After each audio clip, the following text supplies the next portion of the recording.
Ikke på grund af hash. Okay. Ikke med direkte virkninger deraf.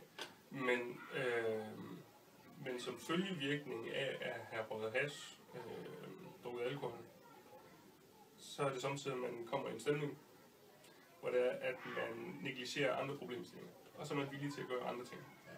Og der har jeg før hjulpet unge mennesker afsted til, der så havde brug for mere end min hjælp, afsted på sygehuset og til observationssyder, fordi de havde taget andre stoffer efterfølgende, efter de havde dels drukket og røget hash. Om det ene kommer før det andet. Men I ved, der er nok de færreste, der første gang de skal drikke alkohol, starter med at bunde fra vodka. Og det er også de færreste, der starter med at tage hårde narkotiske stoffer. Men man ved, at mere end 95% af dem, der tager hårde stoffer, røg hash før. Så en af de ting, der bekymrer, det er jo også, at det er heller ikke ret mange, der starter med at ryge hash. Så starter de med at ryge lidt smøger, fordi så er vi røget noget. Så prøver vi noget andet. Og så er der sådan en trappe, der er bekymrende for os. Og så kigger man lidt på, at det er fint, ikke fordi det er kriminelt at ryge smøger. Men man kan godt være bekymret for dem, der ryger hash, og man kan godt, og så stiger bekymringen. Ja. For unge mennesker kan det være, eller for unge mennesker. Man kan sige, når man gerne vil legalisere det, så som vi snakkede om før, så er det jo for at komme kriminaliteten til livs. Og det er jo en forretning. De ser sig selv som købmænd, der har et produkt, de sælger.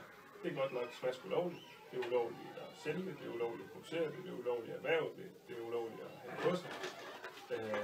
Så selvom man bliver taget med små portioner, der bliver betegnet som til eget forbrug, så er det stadig ulovligt, som man får en bøde for konfiskeret. Så det er ulovligt. Men de tjener penge på det.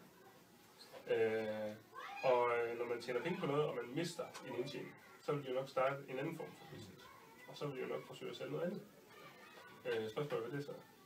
Men man kunne godt forestille sig, når det er det der grå marked, at så vil de finde noget andet at forsøge at sælge. Ja, også sådan noget med konkurrencer og sådan noget. Og i år, nu har de lige radioen i går, der har man konstateret 13 nye euforiserende stoffer i Danmark. Og dem begynder man så småt, at man kan se forskellige steder, dels på skadestuerne, sygehuset, men også politiet selvfølgelig. Og vi hører også mere om det.